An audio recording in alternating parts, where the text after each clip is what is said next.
כשהגענו לשם, הם קודם כל אמרו לנו שהם אנשים שמאמינים בקוראן, והם לא יעשו לנו רע, הם ייתנו לנו את אותם התנאים שיש להם בתוך המערות.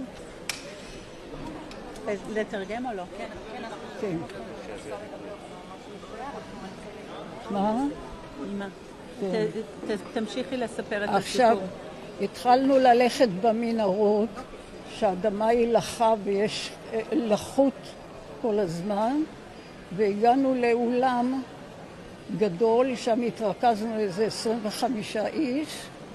אחרי איזה שעתיים, שלוש, הם הפרידו מהקיבוץ שלי, מקיבוץ ניר עוז, 5, ואת אותם 5 שמו בחדר לחוד.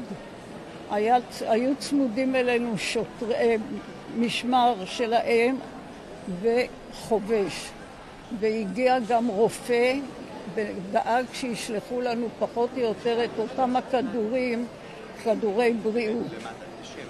והיה לנו צמוד רופא שבא כל יומיים 3, בא לראות מה קורה איתנו, והחובש לקח על עצמו את האחריות ודאג להביא תרופות, ואם לא היו תרופות באותו דבר, אז הם הביאו תרופות שמגבילות.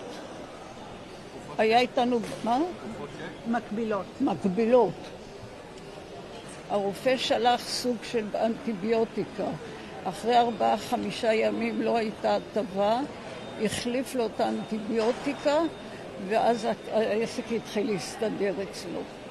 אנחנו היינו 5, וכאילו לכל אחד היה מישהו ששמר עליו. היחס אלינו היה טוב. הם דאגו לכל הפרטים, ויש פה מלא נשים ויודעות מה זה היגיינה נשית. הם דאגו שיהיה לנו הכל, שהשירותים ינוקו, הם ניקו, לא אנחנו. בעשר האחרון, החוסר הידיעה בצה"ל בשבת מאוד פגע בנו, ואנחנו היינו השעיר לעזאזל של השלטון. ופתאום בשבת בבוקר, כשהכל שקט, הייתה הפגזה קשה מאוד על היישובים. עלינו בעדינות, ואת כל הצרכים שלנו הם סיפקו.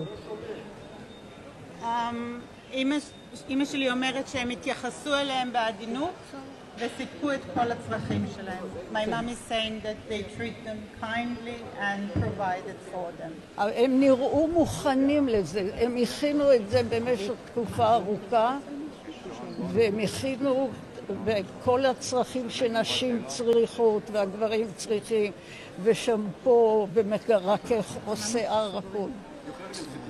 אנחנו לא לוקחים שאלות. רגע, חבר'ה, שנייה אחת.